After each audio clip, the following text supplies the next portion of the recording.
اعوذ باللہ من الشیطان الرجیم بسم اللہ الرحمن الرحیم سلام اللہ علی بقیت اللہ الاعظم۔ امام حسین علیہ السلام 4 انٹرنیشنل ٹی وی کربلا مقدسہ سے اس وقت آپ کے حاضر خدمت ہے، اور خصوصی ٹرانسمیشن میں آج جو ہمارا موضوع ہے تاریخ ساز فتویٰ، اور اس مہم موضوع پر آج ہماری خوشبختی ہے کہ ہمارے درمیان موجود ہے حضرت آیت اللہ سید نسیم عباس نقوی النجفی صاحب۔ انشاءاللہ مستفید ہوں گے۔ السلام علیکم ورحمۃ اللہ۔ علیکم السلام ورحمۃ اللہ وبرکاتہ۔ قبلہ کیسے مزاج خیر؟ الحمدللہ سلامت رہیں، جزاکم اللہ۔ نہایت ہی شکر گزار ہے قبلہ آپ تشریف لائے اور ہمیں یہ سعادت بخشی۔ سلامت رہیں، ہم سب کے لیے سعادت ہے مولا کے جوار میں امام حسین علیہ السلام کی زیارت، اور خصوصاً اس بزرگوار شخصیت کے حوالے سے بات کرنا انشاءاللہ ہم سب کے لیے سعادت۔ انشاءاللہ قبلہ میں پہلا سوال اس عنوان سے کرنا چاہوں گا کہ علماء شیعہ کی ایک تاریخ رہ چکی ہے، علماء شیعہ کے بارے میں قبلہ اگر ایک مختصر وضاحت فرمائیں۔ اعوذ باللہ من الشیطان الرجیم، بسم اللہ الرحمن الرحیم، الحمدللہ رب العالمین، والصلاة والسلام علی سید الانبیاء والمرسلین وعلی آلہ الطیبین الطاہرین، اما بعد فقد قال رسول اللہ صلی اللہ علیہ وآلہ وسلم المتقون سعادت والفقہاء قادت۔ صحیح۔ رسول خدا صلی اللہ علیہ وآلہ وسلم کا فرمان مبارک ہے، بہار الانوار میں ارشاد فرماتے ہیں کہ پرہیزگار لوگ سردار ہیں جی، اور فقہاء قائد و رہبر ہیں۔ صحیح۔ تو اس آپ کے 1400 سال پہلے جو آپ نے فرمان دیا، گویا آج کی دنیا کو اگر ہم دیکھیں تو جو لوگ یہ سمجھتے ہیں کہ فقیہ کو کوئی قیادت و رہبری حاصل نہیں ہے، جی، رسول خدا نے اس مسئلے کا حل فرما دیا، اور فقہاء جمع کا صیغہ استعمال کر کے یہ بتا دیا کہ جتنے بھی فقہاء ہیں، جتنا ان کا دائرہ وسعت ہے وہ رہبری کے لیے ہیں، چونکہ ان کے پاس فقہ ہے، دین کی سمجھ بوجھ ہے۔ بے شک۔ لہٰذا فقہاء کا مقام آیات کی روشنی میں بھی، روایات کی روشنی میں بہت زیادہ اس پہ احادیث بھی ہیں۔ جی، اور یرفع اللہ الذین آمنوا منکم والذین اوتوا العلم درجات، اللہ سبحانہ وتعالیٰ ارشاد فرما رہے کہ جن لوگوں کو، جن کے پاس ایمان ہے اور جنہیں علم دیا گیا، اللہ تعالیٰ ان کے درجات کو بلند کرتا ہے۔ سبحان اللہ۔ انما یخشی اللہ من عبادہ العلماء، اللہ کہ اللہ سے ڈرنے والے فقط علماء ہی ہیں۔ جی، بے شک۔ تو علماء کا جو موضوع ہے، فقہاء کا جو موضوع ہے، اس اعتبار سے تو کئی حلقے اور کئی پروگرامز بھی کیے جائیں تو وہ کافی نہیں ہیں، لیکن آپ کے کوسچن کی طرف آتا ہوں کہ تاریخ تشیع میں جو فقہاء اور علماء کا مقام اور کردار رہا ہے، تو اجمالی طور پہ میں اتنا کہوں گا کہ غیبت کبریٰ سے پہلے بھی ائمہ علیہ السلام کے زمانے میں بھی فقہاء کا خاص کردار ہے۔ جیسے کہ ابان جیسے فقی سے امام فرماتے ہیں، ابان اجلس فی مسجد المدینہ وفد الناس، اللہ، اے ابان تو مدینے کی مسجد میں بیٹھ جا اور لوگوں کو فتویٰ دے، انی احب ان یرا فی شیعتی مثلک، مجھے یہ بات بہت پسند ہے کہ میرے شیعوں میں تو جیسا فقی موجود ہو جو لوگوں کو ان کے سوالوں کے جواب دیتا ہے۔ لہٰذا ابان جو خود امام کے حضور کے زمانے میں ایز اے فقی فتویٰ دے رہے ہیں، اور اس کی اہمیت، اور پھر امام نے فقط ابان پہ اکتفا نہیں کیا، اپنے تمام شیعوں میں اس طرح کے فقہاء چاہتے ہیں، اللہ، اور ہر زمانے میں یہ ایک لمبا سلسلہ ہے تاریخ کا، اور ہر زمانے میں ائمہ نے فقہاء کی طرف رجوع کا حکم دیا، کبھی محمد ابن مسلم، کبھی زرارہ، کبھی زکریا ابن آدم، مختلف فقہاء کی طرف رجوع کا حکم دیا۔ بالکل۔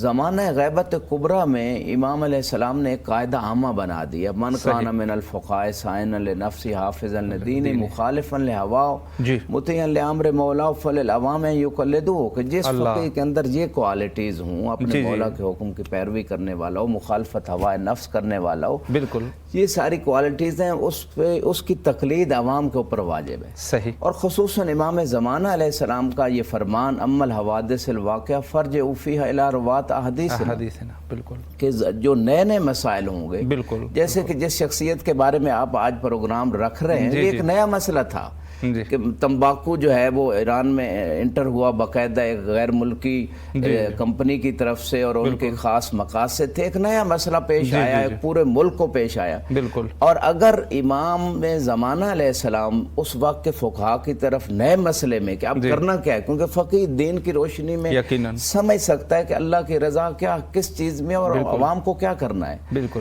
لہٰذا وہ جو عوام کا ایسے ایسے فتنے جو کھڑے ہوتے ہیں ہر زمانے میں، جو چاہے عقائدی فتنے ہوں، چاہے معاشی فتنے ہوں، چاہے امن و امان کے، تو اس میں فقیہ کی جو نظر ہوتی ہے وہ دقیق ہوتی ہے. وہ قرآن کی روشنی میں ہوتی ہے، وہ حدیث کی روشنی میں ہوتی ہے. لہٰذا جو نئے مسائل امام بھی فرما رہے ہیں، ام الحوادث واقعہ فرجعوا فیہا الی رواۃ حدیثنا، جو نئے مسائل ہیں اس میں ہمارے حدیث کے راویوں کی طرف. اب حدیث کے راوی فقط بعض لوگ یہ سمجھتے ہیں کہ جو بس روایت نقل کرتے ہیں، یہاں یہ مراد نہیں، بلکہ قرینہ لفظیہ متصلہ موجود ہے کہ جو نئے مسائل ہیں وہ ان کو پچھلی روایتوں سے سمجھنا ہے. تو یہ فقاہت کے بغیر نہیں ہو سکتا. فقط روایت نقل کرنا کافی نہیں. جب اس کو سمجھ ہوگی کہ اس نئے مسئلے کا حل سابقہ جو روایتیں آئی ہیں معصومین سے اس سے کیا ہے، تب وہ جواب دے سکتا ہے.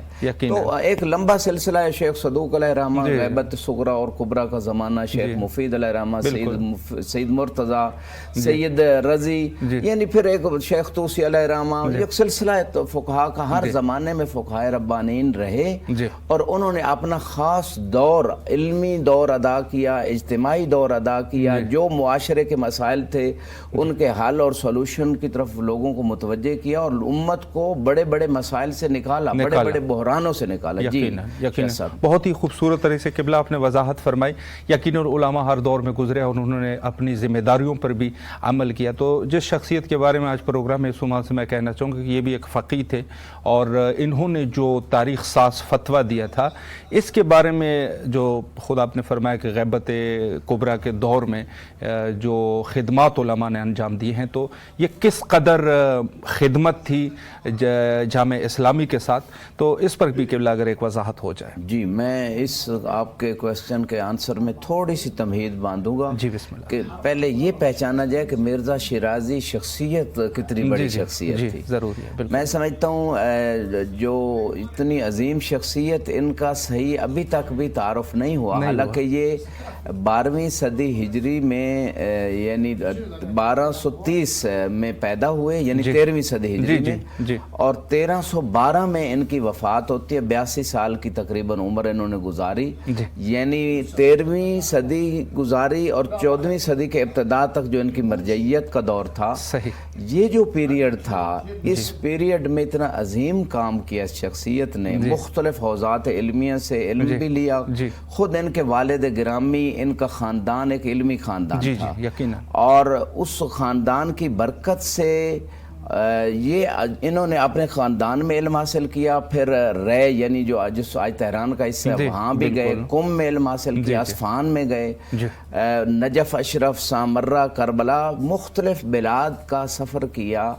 اور سامرہ میں باقاعدہ ایک حوزے کو جو ہے نا انہوں نے تاسیس کیا اور اس کو مضبوط کیا. یعنی ایک ایسی جگہ، ایک حوزے کا قیام کہ جہاں زیادہ تر لوگ جو ہیں وہ مذہب اہل بیت کے ماننے والے نہیں تھے. اور یہ ان کی کاوش اس لیے بھی تھی کہ شیعہ سنی کو قریب لایا جائے، ان کے اندر جو غلط فہمی ہیں وہ دور کی جائیں، ان کے اندر جو شبہات ہیں ان کو دور کیا جائے، ایک وحدت کو قائم کیا جائے.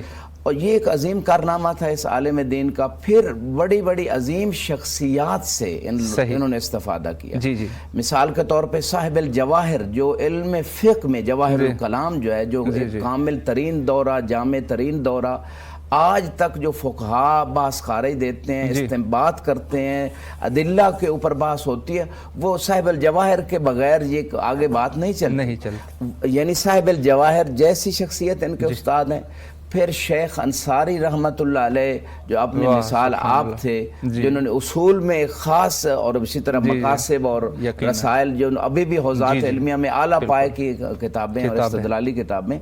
تو اس طرح کے عظیم فقہا سے انہوں نے استفادہ کیا. یعنی اگر اساتذہ کی لسٹ میں جائیں، ایک لمبی لسٹ ہے، تو اتنے عظیم فقہا سے استفادہ. اگر ان کے شاگردوں کی طرف اگر ہم آئیں تو یہاں پہ صاحب الکفایہ جیسی شخصیت ان کے شاگرد کہ جو ان کے شاگردوں میں سے ہیں اور جو یعنی ابھی تک اتنا عرصہ گزر چکا ہے، ان کا جو کفایت الاصول ہے اسی پہ باس خارج، اسی پہ رد و نقض، اسی پہ استدلال، اسی پہ اجتہاد ہو رہا ہے. یعنی اس سے بہتر کتاب آج تک نہیں. یعنی چاہے ان کے شاگردوں میں دیکھیں تو عظیم کام، ان کے اساتذہ میں دیکھیں تو عظیم کام. اچھا، ان کے شاگردوں کے ایک لمبی فہرست میں چاند ایک اور نام بھی لینا ضروری سمجھتا ہوں. قوم کے حوزہ کے مؤسس آغا حائری رضوان اللہ علیہ، وہ بھی ان کے شاگردوں میں سے. کیا بات. اسی طرح حبیب رشتی رضوان اللہ علیہ کفایہ کی شرح لکھنے والے، تقی شیرازی رضوان اللہ تعالیٰ علیہ، یعنی بہت سارے جو ان کے اساتذہ اور شاگرد ہیں وہ اپنے زمانے کے اعلیٰ پائے کے علماء و فقہا تھے. یہ مختصر سا میں نے تمہیدی تھا اس لیے عرض کیا تعارف کہ پتہ تو چلے یہ شخصیت کتنی بڑی ہے. اور تعجب ہوگا کہ ان کی میزار نجف اشرف میں ہے اور بہت سارے لوگ اہل خواص بھی میں، اگر یہ مبالغہ نہیں ہے، یعنی عوام تو ممکن ہے ان کو پتہ نہ ہو، لیکن خاص جو طلبہ ہیں جو ان کو بھی پتہ نہیں ہوگا کہ نجف اشرف میں کہاں ہے. اور علماء کی میزاروں کے اوپر جانا اس کی خاص برکات ہیں. اور بعض مراجع سے ہم نے سنا کہ اگر کوئی علمی مسئلہ حال نہیں ہو رہا تو آپ کسی بزرگ عالم کی قبر پہ جائیں، ان کے لیے فاتحہ پڑھیں اور پھر آپ کے دریچے کھلیں گے آپ کے. اور میرا اپنا جو ذاتی نظریہ ہے کہ ائمہ کی بارگاہوں میں جب ہم جاتے ہیں تو وہ ان کی ایک وسیع نظر ہے. وہ بعض اوقات کہتے ہیں کہ مومن دعا مانگ رہا ہے اس کی آخرت میں یہ جو چیز ہے نا اس کو اجر مل جائے، ابھی چلو نہ بھی ملے، ممکن ہے یہ ہو جائے. لیکن جب آپ عالم کی قبر پہ جائیں گے، صالح عالم ربانی کی قبر، وہ جب سفارش کر دے گا کہ پروردگار، اس کا واسطہ دے کے اللہ سے جب مانگا جائے گا تو وہ رد نہیں ہوتا غالباً. تو یہ فلسفہ ہے. تو آپ نے جو سوال کیا کہ ان کا جو تمباکو کا فتویٰ، یہ تاریخ کا میرا خیال میں ایک بہت یعنی عظیم اور ایک ایسا مؤثر ترین ان کا فتویٰ تھا کہ اس فتوے سے ایک امت کو تشخص ملا. ان کے فتوے سے امت کی طاقت کا اندازہ ہوا، ان کے فتوے سے مرجعیت کی اہمیت کا اندازہ ہوا، ان کے فتوے سے یہ پتہ چلا کہ جو امام زمانہ علیہ السلام نے فرمایا تھا کہ نئے مسائل میں فقہا کی طرف رجوع کرنا ہے، اگر فقہا کی طرف رجوع نہ کیا جاتا تو وہ جو شیطانی طاقتیں ہیں عالمی، چاہے وہ جن کی شکل میں ہو یا انس کی شکل میں، ان کی کاوش ہوتی ہے کہ ہر زمانے میں جو شعوب ہیں، جو امتیں ہیں، جو مذاہب ہیں، ان کو گمراہ کیا جائے، خصوصاً ان کے جوانوں کو، ان کی مانوی جو صلاحیتیں ہیں ان کو بھی خراب کیا جائے اور ان کی جسمانی صلاحیتیں بھی. جیسے کہ یہ تمباکو یا یہ چیزیں مضر تو ہیں، یہ خود کمپنی جو بناتی ہے وہ بھی لکھتی ہے کہ صحت کے لیے مضر ہے. تو مقصد کہنے کا یہ ہے کہ اس عالم ربانی نے جب دیکھا کہ ایک خاص طبقہ جو ہے جو اسلام دشمن طبقہ ہے، اسلام دشمن ملک ہے، وہ ہمارے ملک میں آ کے ہماری معیشت کو بھی تباہ کرنا چاہتے ہیں، ہمارے جوانوں کی صحت کو بھی تباہ کرنا چاہتے ہیں، ہمارے جوانوں اور ہماری قوم کے ایمان و دین کو بھی خراب کرنا چاہتے ہیں. جب اس عالم ربانی نے اس چیز کو درک کیا کہ باقاعدہ ایک پلانے کے تحت آ رہے ہیں اور ایک پوری ایک ٹیم انہوں نے تیار کی تھی، یعنی اس ٹیم کو پھیلایا جائے گا ایران کے اندر اور لوگوں کو گمراہ کیا جائے گا. اچھا، اس میں تمباکو کا جو ہے نا یہاں پہ داخل ہونا اور اس کو بیچنا، یہ ایک جنبہ تھا. اس کی میں سادہ سی مثال، شاہ صاحب آپ بھی برے صغیر سے ہیں، برے صغیر میں جیسے ایک قوم داخل ہوئی اور وہاں کے لوگوں کو ایک کمپنی داخل ہوئی، خرید و فروخت کے نام سے داخل ہوئی، پھر اس ایک ایسٹ انڈیا کمپنی نے وہ برے صغیر پہ قبضہ کر لیا اور لوگوں کو غلام بنا لیا، ثقافتی، فکری، ہر جیسے. یہی حالت ایران کی ہونے جا رہی ہے. اس عالم ربانی نے یعنی دیکھیں برے صغیر پہ قبضہ ہو گیا اور بڑی جہد کرنی پڑی بعد میں آزادی کے لیے، اور آج تک وہ جہد جاری ہے. مکمل آزادی ابھی تک نہیں ہوئی فکری طور پہ، لیکن اب میں اس پس منظر میں بتاؤں گا اگر برے صغیر کی جو غلامی ہوئی اور جو ان کے اوپر اقتصادی ہر جہت سے، اگر اس پس منظر میں ہم دیکھیں تو اس ایک عالم ربانی کے ایک فتوے سے پوری قوم کو، ملک کو غلامی سے بچا لیا، جسمانی غلامی سے، اقتصادی غلامی سے، فکری غلامی سے، دینی غلامی سے، ایک فتوے سے بچا لیا. تو یہ امام زمانہ علیہ السلام کا لطف ہے نا امت کے اوپر اور قوم کے اوپر کہ ہر زمانے میں فقہا جو ہیں وہ تمہیں صحیح گائیڈ لائن دے سکتے ہیں، وہ تمہیں صحیح رہبری دے سکتے ہیں. اور یہی بات رسول خدا نے فرمائی، الفقہاء قادۃ، جتنے فقیہ ہیں سب رہبر ہیں، سب قائد ہیں، سب لیڈر ہیں، ان سے لیڈری لو، ان سے رہبری لو، چھوٹا مسئلہ ہو یا بڑا مسئلہ ہو۔ تو آپ کے سوال کے جواب میں میں یہی بات کہوں گا کہ یہ جو ان کا فتویٰ تھا، ٹھیک ہے اب فقہاء میں اختلاف ہے، ابتدائی طور پہ تو سب کہتے ہیں کہ یہ تدخین اور سگریٹ پینا یہ حرام ہے، استمرار رکھنا اس میں اختلاف ہے۔ بعض کہتے ہیں کہ اگر ڈاکٹر منع کر دے کہ اب انتہائی ضرر ہے آپ کے لیے تو پھر حرام ہے، ورنہ نہیں ہے۔ لیکن یہ جو فتویٰ آیا تھا یہ عنوان ثانوی کے تحت تھا، اس میں نقطے کو تھوڑا واضح، ممکن ہے کچھ لوگ یہ خیال کریں بھئی بہت سارے فقہاء تو سگریٹ پینا یا تمباکو کا استعمال جائز قرار دیتے ہیں، تو یہ پھر انہوں نے فتویٰ کیسے دیا؟ تو میں تھوڑی سی عوام کی وضاحت کے لیے یہ اس پہ نقطہ عرض کروں گا کہ بعض ہوتی ہیں چیزیں عنوان اولی کے تحت، بعض ہوتی ہے عنوان ثانی۔ اس کی ایک ایگزامپل دیتا ہوں، مردار کھانا قرآن کی نص سے حرام ہے۔ جو میت چیز ہے، مردار ہے، جو ذبح نہیں ہوئی، وہ جو مثلا جس کا شریعت میں کھانا حرام ہے، وہ حرام ہے عنوان اولی کے تحت۔ لیکن وہی قرآن کہہ رہے فمن اضطر غیر باغ ولا عاد فلا اثم علیہ، جو مضطر ہے، ایسی جگہ پہ ہے کہ اب اگر کوئی حرام چیز یا مردے کا گوشت نہیں کھائے گا مقدار ضرورت تو اس کی ہلاکت ہو جائے گی، موت ہو جائے گی۔ تو اس وقت جان بچانا چونکہ واجب ہے، قرآن نے اسے کہا ہے کہ جتنا اضطرار ہے اتنے مقدار میں لے لو، گناہ نہیں ہے۔ اب یہاں یہ اسلام کے خوبصورت قوانین، مثال ایک اور دیتا ہوں، تقیہ کا عنوان اولی کے تحت آپ حق کو بیان کریں، حق کو چھپا نہیں سکتے، لیکن اگر ایسا مورد ہے کہ آپ کی امت کے لیے، آپ کے مذہب کے لیے، آپ کے فیملی کے لیے، آپ فرد کے لیے اگر وہ بیان حق جو ہے وہ اس میں ضرر زیادہ ہے اور فائدہ یہ ہے نہیں یا قلیل ہے، اس وقت اسلام کہتا ہے کہ آپ تقیہ بیان کریں اور حق کو اپنے اندر دل میں مانیں، لیکن اظہار اس طریقے سے کریں جیسے عمار کا واقعہ کہ جب قتل کرنے کا ان کی والدہ کو قتل کر دیا گیا، والد کو شہید کر دیا گیا، لیکن جب عمار کو شہید کرنے لگے تو ان کے دل میں ایمان تھا، الا من اکرہ وقلبہ مطمئن بالایمان، کہ دل میں ایمان تھا لیکن مجبور کیا گیا تو زبان پہ وہ اظہار کر دیا، تو اسلام نے اس تقیہ کو قرآن سے ثابت کیا۔ یہ عنوان ثانوی تھا۔ اسی طرح جو آغا شیرازی مرزا شیرازی رضوان اللہ تعالیٰ علیہ کا جو فتویٰ تھا عنوان ثانوی کے تحت، عنوان اولی کے تحت نہیں ہے، عنوان ثانوی سے اس لیے حرام قرار دیا کہ اگر اس کو اس حالت میں نہ حرام نہ قرار دیا گیا تو ہمارا پورا معاشرہ ایک ایسی طاقت، شیطانی طاقت کے قبضے میں آئے گا جس سے ہماری اقتصاد بھی تباہ، ہمارے جوانوں کا دین بھی تباہ، ہمارا ملک بھی غلام بنے گا۔ تو لہٰذا یہ عنوان ثانوی مصلحت امت کو دیکھتے ہوئے انہوں نے یہ فتویٰ دیا تھا۔ بہت ہی خوبصورت طریقے سے قبلہ آپ نے وضاحت فرمائی، اور بڑا مہم نقطہ اس میں آپ نے یہ ارشاد فرمایا کہ جو غلامی کا توق آج تک بر صغیر پاک و ہند میں ہے، یقیناً ایک فقیہ نے ایک پورے قوم کو جو ہے اس غلامی کے اس توق سے بچایا۔ یہاں پر ایک سوال قبلہ میں یہ کرنا چاہوں گا کہ علماء کرام ہیں، ان کے بارے میں دیگر علماء کے کچھ ارشادات، ایسی کوئی چیزیں موجود ہے؟ جی بہت سارے علماء نے، جیسے کہ میں نے تھوڑی دیر پہلے آپ کی خدمت میں عرض کیا کہ آغا مرزا شیرازی رضوان اللہ تعالیٰ علیہ یہ وہ شخصیت ہیں کہ جن کے اساتذہ میں بھی عظیم اساتذہ ہیں اور جن کے شاگردان میں بھی عظیم شاگرد پیدا ہوئے، جنہوں نے اتنی تالیفات کی، جنہوں نے حوزات قائم کیے، جنہوں نے تشیع کی رہبری کی، بلکہ امت اسلامیہ کی رہبری کی۔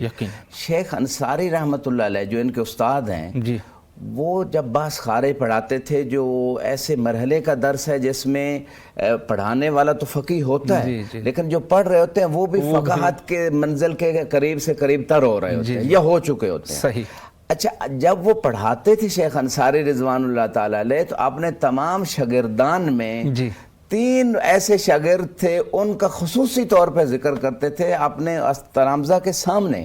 ان میں ایک سید آیت اللہ العظمی محمد حسن شیرازی، جن کو مرزا شیرازی بھی کہتے ہیں، ان کو خصوصی طور پر حبیب رشدی رضوان اللہ تعالیٰ علیہ کو کہتے کہ میرا مباحثہ، میری ڈسکشن ان سے ہے، لوگوں سے، یعنی باقی تمام شاگردوں کے ساتھ نام ذکر کر کے اور پھر ان کا نام لینا، اس کا مطلب یہ ہے کہ ان کا جو علمی مقام تھا اپنے اس فقیہ ربانی استاد کی نگاہ میں وہ خاص مقام تھا، بلکہ ان کی شخصیت کے بارے میں یہاں تک ملتا ہے کہ انہوں نے بڑی جلدی ان مراحل علمیہ کو طے کیا، اور جو بحث خارج تک کے منازل ہیں ابھی ان کی عمر اتنی زیادہ نہیں ہوئی تھی جب شیرازی، چونکہ شیراز سے ان کا تعلق ہے، لیکن جو دراست تھی اصفہان میں، قوم میں مختلف، جب سامرہ میں جا کے ان کو رہبری ملتی اور مرجعیت کا دور تھا ان کا، ان کی عمر اس وقت 50 سال تقریباً تھی۔ حالانکہ اس دور میں اگر کوئی 50 سال کا کوئی فقیہ بھی ہو تو مرجعیت اولیاء اس کے بارے میں، میری عمر تقریباً 50 سال کے قریب ہے، یعنی یہ کنسیپٹ ہی نہیں کیا جا سکتا۔ میں یہ ایگزامپل اس لیے دے رہا ہوں کہ تھوڑا اس چیز کو خیال کیا جائے کہ کس مرحلہ علمی پہ آ چکے تھے کہ شیخ انصاری رضوان اللہ تعالی علیہ کے بعد جو مرجعیت اولیاء کے لیے جو لوگوں کی اور اہل علم کی نگاہیں تھی وہ مرزا شیرازی رحمۃ اللہ علیہ کی طرف تھی۔ یعنی اس قدر ان کا نبوغ علمی، ان کا تقوی، ان کا علمی کام، ان کا حوزے کا قیام، اور خصوصاً آغا سید محمد حسن شیرازی رحمۃ اللہ علیہ جو موجودہ ہمارے مرجع آیت اللہ العظمی سید صادق شیرازی کے نانا لگتے ہیں اور ان کے والد کے چچا لگتے ہیں۔ دیکھیں یہ اسی خاندان کے یہ وہ سارے چراغ جل رہے ہیں اور وہ برکتیں ہیں آباء و اجداد کی۔ یعنی شیخ انصاری کی وفات کے بعد سب کی نگاہیں تھیں کہ مرزا شیرازی بزرگ اس قابل ہے کہ انہیں مرجعیت اولیاء کے منصب پر بٹھایا جائے، لہذا سامرہ سے وہ پھر نجف اشرف تشریف لائے اور اس مرجعیت کے سلسلے کو سنبھالا۔ بہت سارے اور اقوال اگر ہم اس پہ تفصیل سے جائیں تو ممکن ہے ایک پورا حلقہ چاہیے، تو یہ مختصر بیان میں سمجھتا ہوں کافی ان کی۔ جی قبلہ، آخر میں ہمارے پاس 2 منٹ کا ٹائم ہے، کوئی پیغام اگر علماء کے عنوان سے ناظرین کو دینا چاہیں؟ یہ ظاہر ہے آج کے اس دور میں، پورا شوق دور میں، بہت سارے چیزیں علماء کے بارے میں لوگ جو ہے وہ جوان نسل میں پیدا کر رہے ہیں، تو اس پر قبلہ کیا کوئی پیغام اگر دینا چاہیں؟ بہت امپورٹنٹ نقطہ ہے۔ سب سے پہلے تو میں یہ کہوں گا اس مقام پہ کہ جیسے کہ امام زمانہ علیہ السلام نے فقہاء کی طرف رجوع کا حکم دیا، اگر ہم فقہاء کو رد کرتے ہیں تو معصوم فرماتے ہیں راد علیہم کا راد علینا، کہ جنہوں نے فقہاء کی بات کو رد کیا گویا اس نے ہمیں رد کیا، وراد علینا کر راد اللہ، جس نے ہم اہل بیت کو رد کیا ہماری بات کو گویا اس نے اللہ کی بات کو رد کیا۔ سب فقہاء ہمارے لیے محترم ہیں، خصوصاً میں تشیع کو یہ میسج ان جوانوں کو دوں گا کہ کسی فقیہ کے اوپر بہتان نہ لگائیں، کسی فقیہ سے کاٹ آف نہ کریں، سب کی رسپیکٹ کریں، سب کی جہود ہیں، سب کی کاوشیں ہیں، معصوم نہیں، معصوم وہی 14 ہیں جن کو ہم مانتے ہیں، یہ انبیاء معصوم ہیں، لیکن یہ ہستیاں عادل ہیں، انہوں نے زندگیاں صرف کی ہوتی ہیں فقہاء نے، جس زمانے کے فقہاء ربانی، علم سیکھنے اور سکھانے میں اور امت کے اصلاح میں زندگی، ہر ایک کا ایک اپنا طریقہ ہے۔ انگلیاں یہ 5 ہیں، ایک ہی ہاتھ کی انگلیاں، لیکن یہ 5 بھی برابر نہیں ہے۔ اس کا یہ مطلب نہیں کہ ان کا آپس میں کوئی اختلاف ہے، جب مقصد ایک ہے، خدمت ایک ہی جیسے ہو رہی ہے، کوئی اس رنگ سے کر رہا ہے، کوئی سب کا احترام بھی کیا جائے، ریسپیکٹ بھی کیا جائے، کسی سے کٹ آف نہ کیا جائے۔ مولا علی علیہ السلام کی آخری وصیت جو تھی، جو ضربت کے بعد، ایاکم التفرق والتدابر، کہ ایک دوسرے سے دور نہ ہونا اور پشت نہ پھیرنا، علیکم بالتواصل والتبازل، کہ ایک دوسرے سے ملتے رہنا اور ایک دوسرے پہ خرچ کرتے رہنا، یہ مولا کی آخری وصیت ہے۔